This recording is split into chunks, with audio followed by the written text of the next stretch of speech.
Hello, everyone. Time for my attempt at March prediction. So I want to do something a little bit different than I see other astrologers do. I'm actually going to use the whole chart, and I'm going to use my software that you see around me here, Brady Bunch style. This is actually Sri Jyoti Star 7, and I actually have been using this for quite a long time. It's one of my favorite softwares. It's written by Andrew Foss, brilliant guy, really knows his astrology. So if you want to use this stuff, there's actually another free product that you can use with the free Jagannatha Hora, okay? Another great product. So as you can see here, Rainbow, we are going to be using this, and what I'm going to do is I'm going to flip through the whole chart day by day so we can get a really good idea, because I could tell you about a transit, I could tell you about something else, but if we don't get a whole idea of everything that's going on in the chart, it's kind of hard to really make a really good mundane prediction with this stuff. So as you see right here, this is March 1st. So if you take a look at the chart, we have Jupiter, let's see here, where's my mouth? There it is. So we have Jupiter right here, almost going into the sign of Scorpio. Now, this is the Vedic zodiac, okay? And how this works is Aries is this sign right here, and then everything goes clockwise around the zodiac table, and each sign is represented by a square. Now, I could use the circle, but in the Vedic system, a planet is considered conjunct if it's in the same sign. And it also, too, Vedic astrology uses what's called the equal house system. So one sign is equal to a house, and generally the first house, like for example right here, this is Aries, this is going to represent the ascendant. But when we're dealing with mundane astrology, it's really not as important. The ascendant is important, but we're kind of dealing with everybody right here. So the other thing that I included over here is the fixed star table. So what we're going to be looking for is planets that go retrograde, planets that change signs, and also to what fixed stars that they might be conjunct. So at the beginning of the month here, we have Jupiter right here is on the cusp of going into Scorpio. We have Mars in the sign of Scorpio here. It's kind of starting to work its way into Sagittarius, right? Pluto and Saturn are both in Sagittarius, so over a month, those are barely going to go anywhere. I mean, Pluto takes 250 years to go around the whole zodiac, and some signs, because it's got an oblong orbit, it takes a lot longer for it to go through some signs versus other signs. So in Western astrology, this is in Capricorn, and this transit's actually fairly important, okay? So we have the South Node here in Capricorn, and then we've got a lot of energy going on here in the sign of Aquarius.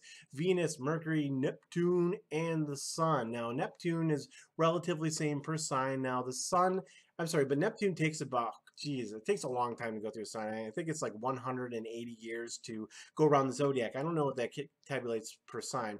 Now, Uranus, this one is fairly important because this just worked its way into Vedic Aries last year, actually, and it takes about 7 years for Uranus to go through a sign, or Uranus, or if you want to be funny, we can just call it your rectum. You know, why not get it out of there? So, poop joke. Poop joke. Yeah, if you guys watch the middle, that's brick. So, and so anyway, we got the North Node here in the sign of Cancer, where it's going to be for the rest of the year. The Moon only takes 2.5 days to go through a sign. So, and Mars takes about 2 years to go around the zodiac, but when it goes retrograde, it stays in the sign for a very long time. So, starting this out, so let's go to the second. Now, we just had something major happen. Venus went from Aquarius into Pisces. Penis. Penis. Venus is exalted. That cracked me up. Penis is exalted. I was thinking of Pisces. This is just too funny. Venus is exalted in the sign of Pisces. See, this is why I'm going to do this live, because I'm not going to go back and edit this video because it's too funny to not do. Venus is exalted in the sign of Pisces, which means it has more power.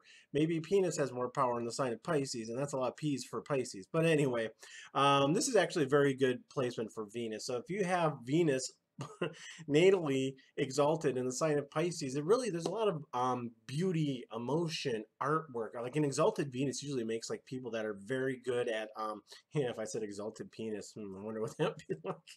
But an exalted Venus makes somebody very good at things like film, art, a lot of music producers. Geez, I'm trying to think of what's her name, who died of a coke overdose and drowned in a bathtub after drinking some wine. Her daughter, who died tragically, actually had her Venus exalted in this sign. Dude, she had so much potential. So, who am I thinking of? It's the one who sung that song from the what is it, the bodyguard. So, and okay, I'll stop singing. But anyway, her daughter had this. It was a great placement. All right, moving on. So that's a major transition, right? So then we go to the second. Ooh, these just got bigger. Now, Mercury worked its way also into the sign of Pisces, and Mercury is debilitated in the sign of Pisces. Now, what that generally means is people like that have this placement are a little bit more spiritual because they're not overly intellectualizing stuff, right? But otherwise, everything is still pretty on par. Then we go to the third. So Mercury and Venus are always close to the sun. Now, the sun is going to be conjunct Neptune, which interestingly enough, when the sun is conjunct Neptune natally, it can show a little bit of self-delusion when it comes to the ego when that with that direct conjunction. Now, in the sign of Aquarius, really this has to do with leadership and the people and things like that. So if we're talking about, so this is Washington too. If we're talking about like the scandals and things like coming out, watch on the 4th. Actually, I wouldn't be surprised if some sort of truth is revealed at that time. So let's see. Then we got. Let's see, Venus and Mercury are still conjunct here, so we're going to the 4th. Let's see, nothing else has changed. So what we're looking for too is planets that go retrograde. On the day that a planet goes retrograde, that is always a signification of some sort of event happening. And then we also want to take a look too if it's conjunct any particular fixed stars, because that gives us a very good idea. Okay, so let's see, going along to and the other thing we're going to keep an eye on. Oh, by the way, going back a couple days, full moon. Full moon is going to be in the sign of Leo here on the 2nd. And now with the full moon in Leo, that's really about ego self-expression. So I don't really, full and new moons, I think other astrologers give more credence to. I only do it if there's like an eclipse, but full and new moons are just part of the lunar cycle. So let's see, on the 6th, we don't have very much going on. Now Mars is almost working its way right here into the sign of Sagittarius. Okay, and actually getting out of Scorpio is kind of good because Mars in Scorpio has a lot of really intense energy. Okay, let's see, the 7th. Okay, so Mars worked its way into Sagittarius with Saturn and Pluto. So this is going to be kind of have a focus on justice actually, and really people clamoring for action on problems that they see. And as Mars works its way through Sagittarius, especially with Saturn in there, things are going to get more emotionally heated. Okay. Now, the good thing is, though, Jupiter here is in the sign of Libra, and now Libra is ruled by Venus, and Venus being exalted too brings a little bit of closure to some of this stuff. So it takes a little bit of the heat off of Mars and Saturn in the sign of Sagittarius. Okay. Um, moving on, let's see. Jupiter is still there, so Saturn, we still got Mars, Mercury, so nothing is went retrograde yet. Now, this is important. Jupiter just went retrograde here. So I said that Jupiter was going into the sign of Scorpio on one of my channels a little while ago. Well, it's pulling a big head fake, and it's actually going retrograde, and it's going to be staying in the sign of Libra. So let's see, is Jupiter conjunct any fixed stars? Yeah, so let's see.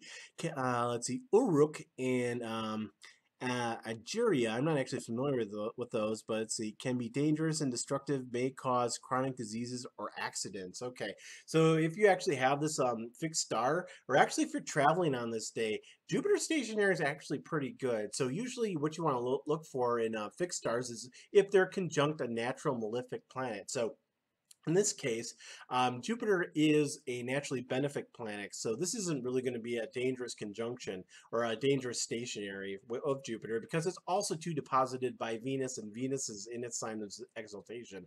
And Venus is also doing good for Mercury right here because it's lifting it up. So any planet that's like, even though Mercury is debilitated, because Venus is exalted in the sign of Pisces, Mercury being debilitated actually is canceled out by that. So it's not canceled out, but it doesn't make the debilitation as strong. Okay, so let's see, moving on here, we've got yeah, let's see, things are still, so Jupiter is going retrograde. Mars is getting close to Saturn there, but not much is going on. Nothing here, so we're going to the 13th. Let's see, I don't see anything major changes there. 14th is looking okay. Venus is getting close. It's getting closer to this point of exaltation. Venus is exalted at 28 degrees of Pisces, if you're wondering. So if you got a Venus there, that is like a lot of Venusian energy. Okay, or if you're like me, it's a lot of penis energy, because apparently I can't say Venus exalted in Pisces. But hey, that's not my problem. Well, yes, it is. It's actually, no, it's your problem. Let's see, moving on here. Let's see. So the sun is working its way into Pisces. Now, let's see, Mercury is still there. Okay, so now we're getting a lot of planets in the sign of Pisces. So now the Sun, Moon, and Venus here on the 17th. This is St. Patrick's Day, okay? So if we're gonna go out and you're gonna get blottoed, you're and you're a Pisces, you're probably gonna get a lot of emotional upheaval. So Pisces is really about deep connection, spirituality. It's a water sign, but there's a lot of emotion involved with Pisces. Now, in water signs, each one of the water signs emotion functions differently. So Cancer is a water sign. That's like wear your emotions on your sleeve. Scorpio is more of like a passive aggressive, passionate type emotion. Pisces is that deep connection that we like to meet with or make with people. So really, this is actually going to be good for if you want to go out on St. Patty's Day with a couple of bros or a couple of ladies and want to really make some deep, meaningful relationships. I actually think this is pretty good. And also too, the day after that. And while the moon is still in the sign of Pisces, this is very good. A lot of energy, a lot of emotional energy. So a lot of people seeking the meaning of life and all that stuff. And if you follow astrology, you already know the meaning of life. It's astrology. Moving on. Let's see, the 20th is looking okay. So the moon is going to be moving into Aries here. And also, too, this is actually the new moon is going to be here. Oh, let's go back to that. Is that going to be on St. Patty's Day? Oh, new moon on St. Patty's Day, too. Wow. Lots of emotion, man. Woo-wee. Let's see. So moon works its way out. Jupiter is still fine. Okay, not much there. Nothing changing signs. Mercury is okay. So, uh-oh, SpaghettiOs. Mercury's going retrograde. Ooh, what does that mean? It's actually, Mercury is not as serious going retrograde as people think. If you got a natal retrograde Mercury, this is the time to write down your emotions. People with natally placed retrograde Mercuries do very well when Mercury goes retrograde. So keep that in mind.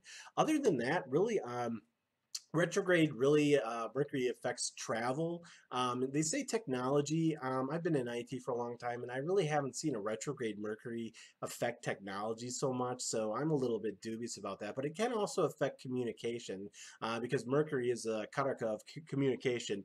Karaka is Sanskrit for significator. Okay. All right, moving on. So Mercury is still retrograde, but it's conjunct Venus. So Venus is also going to take a lot of the edge off of that. Now, Venus is getting very close to its point of exaltation here. Um, let's see, and then Mars is starting to creep up on Saturn. Now, when Mars gets conjunct Saturn, I mean that's a lot of stress. Okay, but in this case, we're still a few days out from that.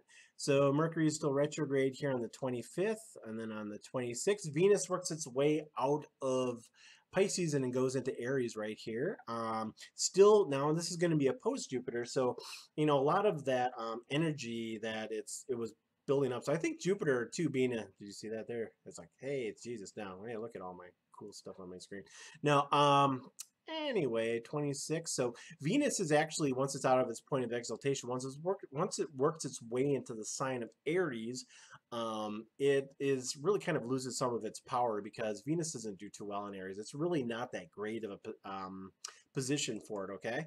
Let's see, Mercury is still retrograde on the 27th here. Jupiter is still retrograde. So yeah, we're starting to get a lot of retrograde action now. Mars is really creeping in here on Saturn, as you can see. Let's see, now we're starting to get close to the next full moon here. So full moon in an astrology chart means opposed sun. A new moon means that it's conjunct the sun. So that's how you tell that in an astrology chart, okay? Let's see now, okay, so we're almost to the 31st. Mercury is retrograde and Mars is now pretty much conjunct Saturn. Okay, and this is the full moon. The full moon is going to be in Vedic Virgo. So this is going, okay, and all of these, if you take a look at this, this is a lot of energy because this is a T-square. So retrograde Mercury is going to be conjunct the sun, on a full moon, and then of course it's going to be square. And you tell it's square because they're very close to the same degree here. They're all very close to 14 or 15 degrees. So this is a stressful aspect. So if you're traveling on the 31st, probably not a good time. I would actually watch out for this day. This day looks like it could be a pretty difficult day for a lot of people, depending on their planetary placements. So, all right, that's all I have. Of course, all the contact information is down below. If you're watching, thank you very much for watching. And hopefully I will see you on my next Astrology in the News. Boop, boop, boop, boop, boop, boop. Have a nice night, everybody.